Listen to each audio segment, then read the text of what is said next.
La palabra de Dios es el fundamento de nuestra fe. Nosotros creemos que es la palabra de Dios, la práctica y la fuerza, ¿verdad?, de nuestra fe, la confianza allí. Vamos al primer libro de Reyes. Primer libro de Reyes, capítulo 17, versículos 8 al 16. Primer libro de Reyes, capítulo 17, del 8 hasta el 16. Dice así la palabra del Señor. Vino luego a él palabra de Jehová diciendo, levántate, vete a Sarepta de Sidón y mora allí. Y aquí yo he dado orden a una mujer viuda que te sustente. Entonces él se levantó y se fue a Sarepta, y cuando llegó a la puerta de la ciudad, he aquí una mujer viuda que estaba recogiendo leña, y él la llamó y le dijo, te ruego que me traigas un poco de agua en un vaso para que beba. Y yendo ella para traérsela, él la volvió a llamar y le dijo, te ruego que me traigas también un bocado de pan en tu mano. Y ella respondió, vive Jehová tu Dios que no tengo pan cocido, solamente un puñado de harina tengo en la tinaja y un poco de aceite en una vasija, y ahora recogía 2 leños para entrar y prepararlo para mí y para mi hijo, para que lo comamos y nos dejemos morir.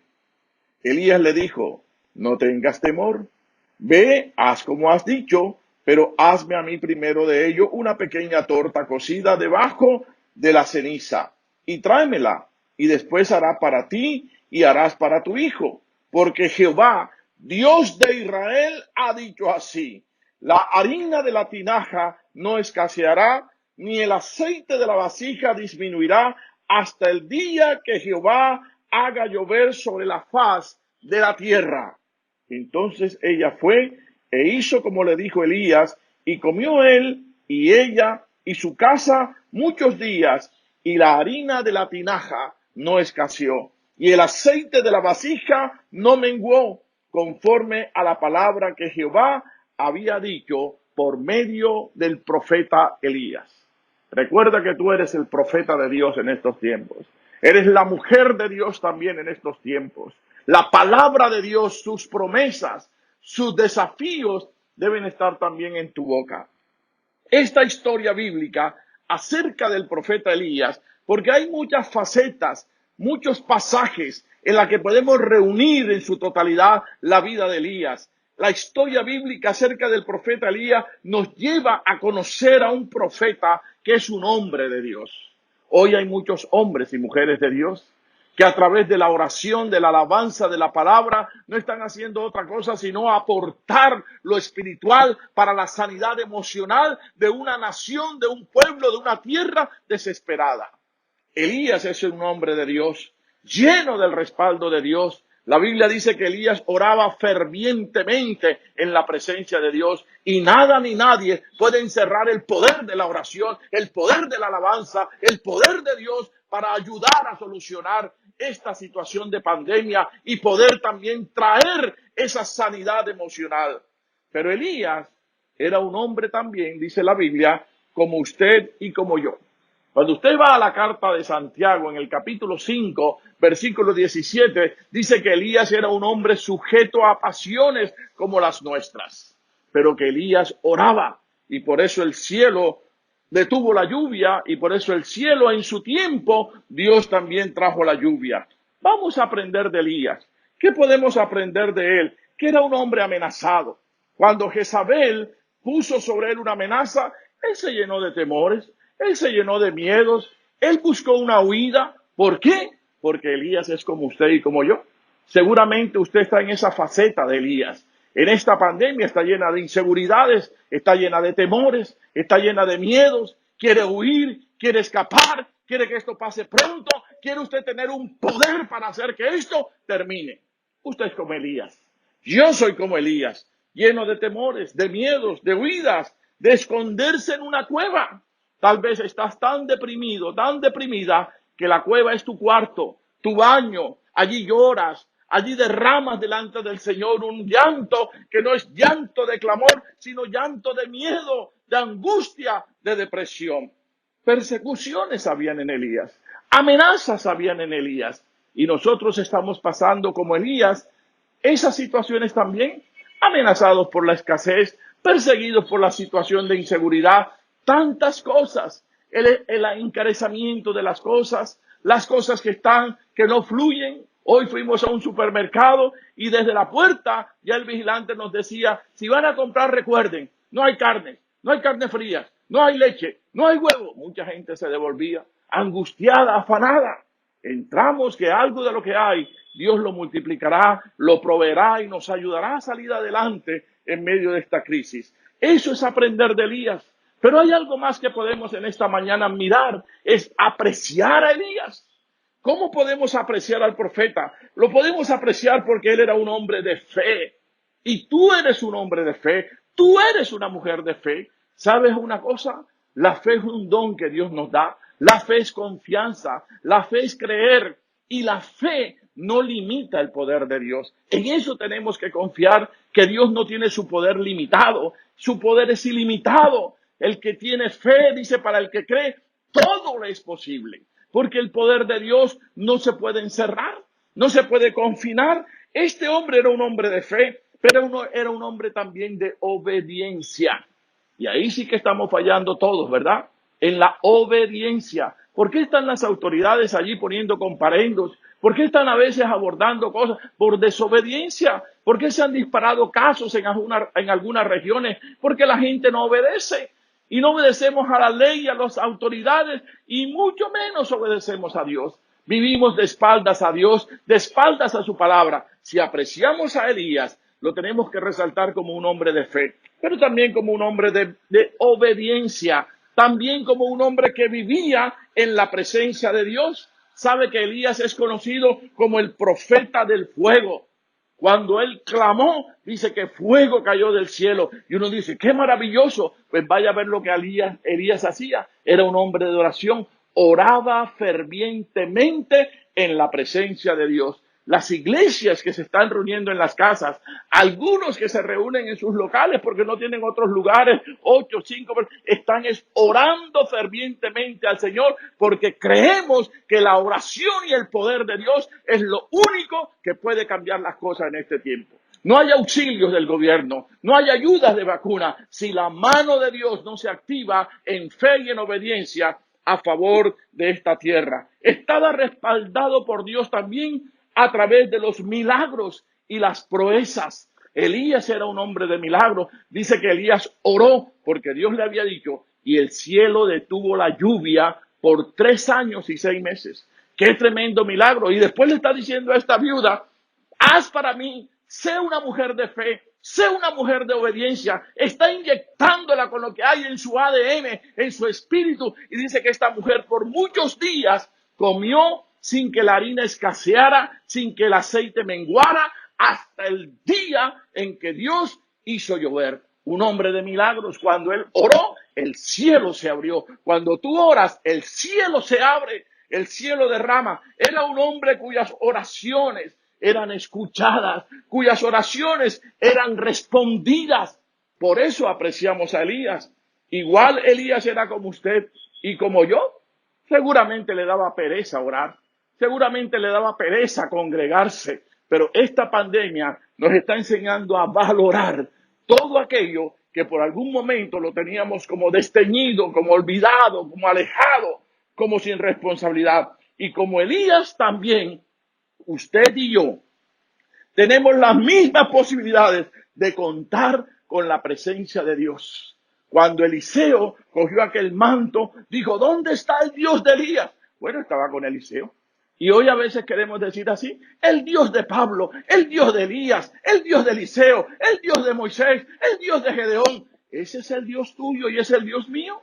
Nosotros podemos contar también con la presencia de ese Dios. Él es el mismo de ayer, hoy y por los siglos. En cierta ocasión, dice la Biblia que el profeta Eliseo, con el manto de Elías en su mano, ese es el relato que estoy mirando en el segundo libro de Reyes, capítulo 2, golpeó las aguas del río y se preguntaba, ¿dónde está Jehová, el Dios de Elías? ¿Sabe qué confirmó Eliseo? Que el Dios de Elías estaba en él. Léase allí con calma, con pausa en su casa, el segundo libro de Reyes, capítulo 2, Y usted va a encontrar en ese capítulo 2 algunos versículos que hablan de esta pregunta retórica que está haciendo el profeta Eliseo. Véase todos esos versículos. Así está Dios también con usted. Así está Dios también conmigo. ¿Dónde está Jehová, el Dios de Elías? Pregúnteselo. Y la Biblia le va a responder que el Dios de Elías, el Dios de Eliseo, el Dios de los cielos, está con la iglesia hoy, ayudándole, fortaleciéndose. Entonces podríamos decir que Elías activó algunas de las llaves que abrían y activaban el reino de los cielos.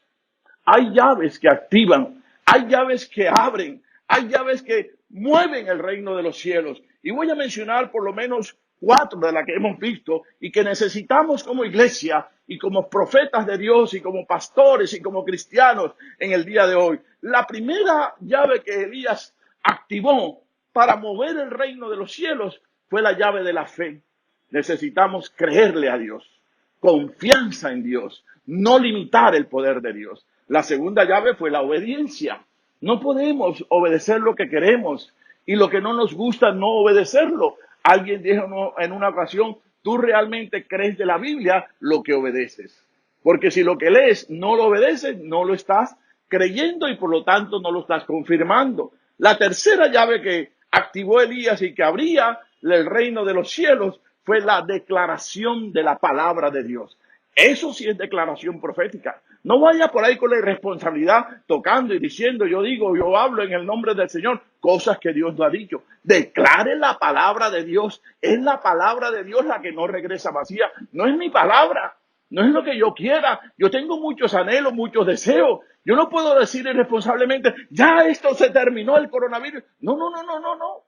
La realidad nos muestra otra cosa y en fe tenemos que tener paciencia para esperar lo que Dios está haciendo. Tenemos que declarar proféticamente, es la palabra de Dios. Así ha dicho Jehová, dice Elías aquí. Así me dijo el Señor. Eso es muy diferente. Y la cuarta llave que abre y activa el reino de Dios y que utiliza Elías es el poder de Dios en acción, entre otras cosas. Elías se enfrentó a 850 profetas de Baal, de Astarot, ¿verdad? ¿Y qué hace Elías? Lo primero que hace es componer el altar que se había desarmado allí. Eso es lo primero que tenemos que hacer. Arreglar nuestra relación con Dios para que Dios pueda poner en acción su poder. Dice que cuando arregló el altar y puso el buey y puso la leña, dice que llenaran eso de agua porque el poder de Dios era el que se iba a manifestar. Y se manifestó. Hemos apreciado a Elías, hemos reconocido en Elías también, ¿verdad? Lo hemos también aprendido de él. Pero hay una cosa, es ¿qué nos enseña Elías ahora para nosotros? Y en este texto que leímos, que usted lo puede releer con calma, primer libro de Reyes 17, versículos del 8 al 16, nosotros encontramos, en primer lugar, que Elías contaba con la dirección divina, con la guía divina. Dice el versículo 9 que el Señor le dijo a Elías, levántate, vete a Sarepta de Sidón, mora allí, he aquí yo he dado una orden a una mujer viuda que te sustente. Elías contaba con todo un plan, tenía una carta de vuelo, tenía un propósito escrito. Dios, al igual que cuando le dijo a Pablo, vete a aquella calle que se llama derecha, le dijo al hombre de Dios, ¿verdad? A Ananías, vete allí, allí hay una casa de un tal Simón el curtidor, allí está viviendo Pablo.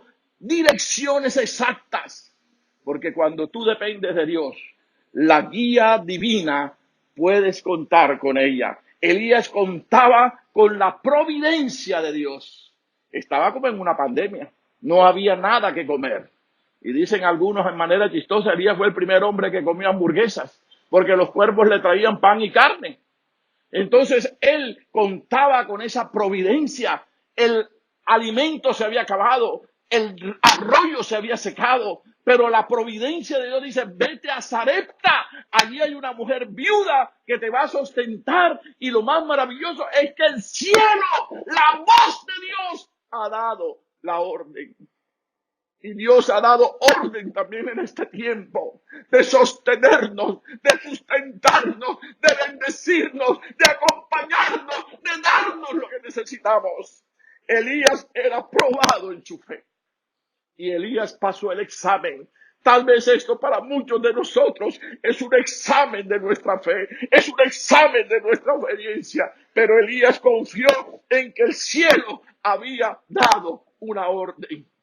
Ten fe y confianza de que es el cielo, que es el Señor el que ha dado la orden, una orden divina. Y cuando la orden viene del cielo, cuando la orden es divina, es irrevocable y esa orden está siempre a favor de su pueblo, a favor de la iglesia, a favor de tu familia, a favor de los que creen. Entonces confiemos y declaremos desde la experiencia de Elías, para enseñarnos a nosotros estas cosas, preguntarnos en qué lugar, ¿verdad?, está nuestra fe, en qué confianza está nuestro nivel. Confiemos y declaremos desde la experiencia de Elías que en lugar de sed, en lugar de sequías, habrá agua. ¿Sabe? El arroyo se había secado, el arroyo de Querit. Pero mire lo que dice el versículo 10. Entonces él se levantó y se fue a Sarepta, y cuando llegó a la puerta de la ciudad, he aquí una mujer viuda que estaba allí recogiendo leña. Él la llamó y le dijo, te ruego que traigas un poco de agua en un vaso para que yo beba. Eso podemos confiar y declarar, que en lugar de sed, en lugar de sequía, en lugar de desierto, en lugar de una lengua pegada por la sed, habrá agua. ¿Qué podemos nosotros también confiar y declarar como Elías? Versículo 11. Y yendo ella para traérsela, le va a traer el agua, él la volvió a llamar y le dijo, te ruego que me traigas también un bocado de pan en tu mano. Y hoy podemos declarar eso. Señor, en lugar de escasez, Señor, en lugar de hambre, en lugar de encarecimiento, en lugar de texto, habrá pan. ¿Sabe lo que dice el libro de Ruth, verdad? Ellas eran de Belén y se habían ido a los campos de Moab, pero ¿sabe qué significa Belén? La casa del pan. Y ellos en los campos de Moab sintieron, escucharon la noticia que Dios había visitado a Belén y volvió a haber pan en la casa del pan. Declara, en mi casa volverá a haber pan y pan en abundancia y bendiciones en abundancia y presencia de Dios en abundancia, porque Dios en Jesucristo es el pan de vida para la iglesia. Que no seré, aprendamos y confiamos y declaremos que no seré un instrumento débil, un instrumento desanimado, un instrumento en pobreza, un instrumento devastado. No vamos a hacer eso. Versículo 12 dice, y ella respondió, vive Jehová tu Dios que no tengo pan, desolada, devastada. Solamente un puñado de harina tengo en la vasija, ¿verdad? En la tinaja, y un poco de aceite en la vasija. Y ahora recogía 2 leños para entrar y prepararlo para mí, para mi hijo, para que lo comamos y nos dejemos morir. Esa no puede ser la esperanza tuya en estos tiempos, porque no seremos un instrumento débil.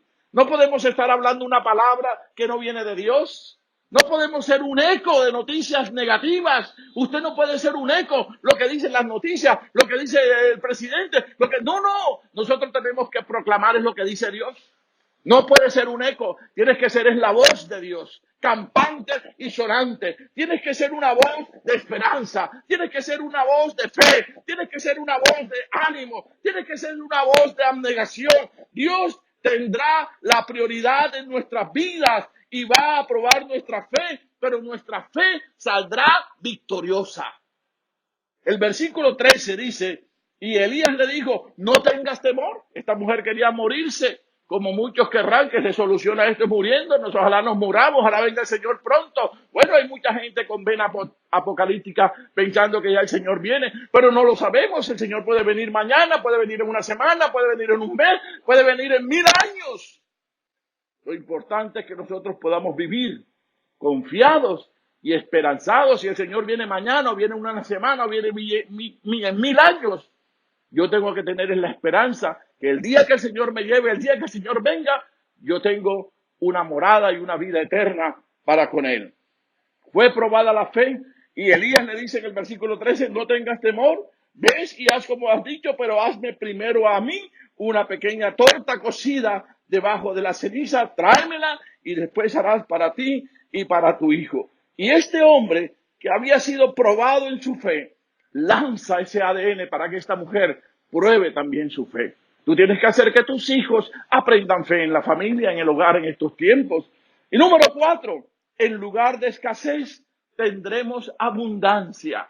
Es una promesa. La promesa llegó ahí como promesa. El versículo 14 dice, porque Jehová, el Dios de Israel, está hablando Elías, ha dicho así, la harina de la tinaja no escaseará, ni el aceite de la vasija disminuirá, hasta el día que Jehová haga llover sobre la faz de la tierra.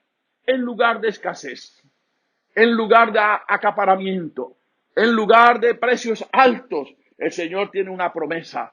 Habrá alimento, habrá abundancia. En los tiempos del profeta Eliseo había un hambre tremenda, los sirios estaban allí tomando el control y unos leprosos, dice la Biblia, que estaban allí y dijeron, nosotros aquí afuera de la ciudad nos vamos a morir de hambre, ni nos dejan entrar, ni nos podemos sanar, mejor vámonos para los sirios a ver si ellos de pronto nos dan de comer o nos matan y salimos de este problema. Y cuando ellos iban para allá, encontraron que los sirios los había asustado Dios y habían huido y habían dejado todas sus tiendas y sus carpas llenas de alimentos y de provisiones. Y ellos empezaron a comer y a buscar ropa, pero reflexionaron y dijeron, pero no es bueno lo que estamos haciendo, hay que compartir la bendición. Cuando llegaron allá, el rey estaba un poco así como indeciso, ¿no? Y quien se apoyaba en el brazo del rey había escuchado una palabra profética de abundancia del profeta Eliseo, que había dicho, miren, 24 horas habrá abundancia, dijo el profeta. Y aquel hombre, dice, que apoyaba al rey, que lo aconsejaba como un consejero real, presidencial, le dijo, no, ni que Dios abra las ventanas de los cielos pasará eso. El profeta volteó, lo miró, lo señaló y le dijo, tú lo verás y no comerás. El que no tiene fe, el que no tiene obediencia, verán que las bendiciones pasan por el frente y no las disfrutarán. Pero una de las cosas en las que podemos confiar y declarar es que en lugar de escasez tendremos promesas de abundancia. ¿De dónde vendrán? No sabemos. Nosotros fuimos visitados en estos días por una mujer muy necesitada. Yo hasta le dije a mi esposa, mira, esa es de las mujeres de la iglesia que más necesidad tiene. Paga arriendo, está sin trabajo, sus hijos no tienen un esposo, sus hijos están por allí. Y fue una mujer que trajo una bolsa con un mercado. Y le decía yo a unos jóvenes de la iglesia, a veces queremos compartir eso. Y lo hemos compartido porque hemos recibido de gracia. Pero el que da, recibe.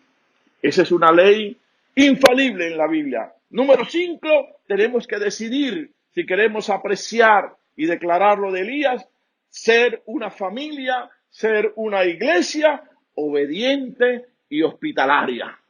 El versículo 15 dice, entonces ella fue, hizo como le dijo Elías y comió él y ella y dice, y su casa.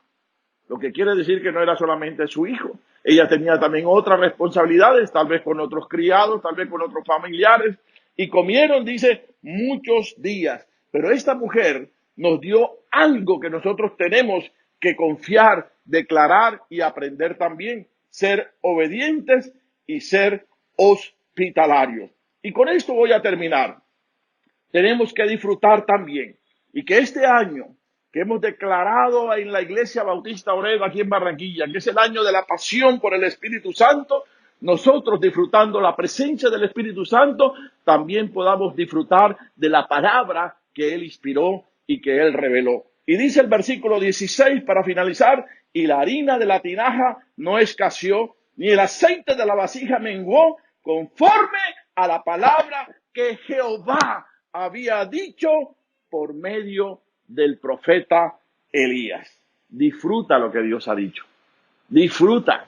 Es cierto, la Biblia tiene muchas promesas, tiene también muchas demandas. A veces queremos solamente creer, confiar y aceptar las promesas, pero cuando nosotros obedecemos las demandas, las promesas fluyen. Dice que las promesas nos alcanzarán. No te afanes por buscarlas. Las bendiciones, dice la Biblia, nos alcanzarán. ¿Por qué? Hay una sola razón. Hay una razón para ti. Hay una razón para mí por la que podemos cerrar este sermón, este epílogo. Y la razón es esta. El cielo ha dado una orden irrevocable para ti. El cielo ha dado una orden irrevocable para tu familia. El cielo ha dado una orden irrevocable para la iglesia de Jesucristo. Pon la mano en tu corazón y dile, Señor, te doy gracias por tu palabra. Te pido que hoy el cielo que ha dado órdenes para mí, yo las pueda oír con oídos de fe. Yo pueda verlas con los ojos de mi fe. Yo pueda obedecer con una actitud de fe, Señor. Aprender de Elías, apreciar a Elías y poder declarar lo que Elías también declaraba de tu palabra. Dígale al que está cerca de usted, Jehová te bendiga y te guarde. Jehová haga resplandecer su rostro sobre ti y tenga de ti misericordia. Jehová alce sobre ti su rostro y ponga en ti paz. Y dile ahí a tus hijos, a tu esposa, a tu abuela, a tu mamá que esté allí, el cielo ha dado una orden irrevocable para ti. Que Dios le bendiga. Abrácese a Dios. Abrácese a la fe, abrácese a la palabra, abrácese a la esperanza. Abrazados a la fe y a la palabra en familia, podemos decir, el cielo ha dado una orden irrevocable. Que Dios me los bendiga rica y abundantemente. Bendiciones. Nos vemos mañana jueves en el culto de clamor por la iglesia y por esta situación.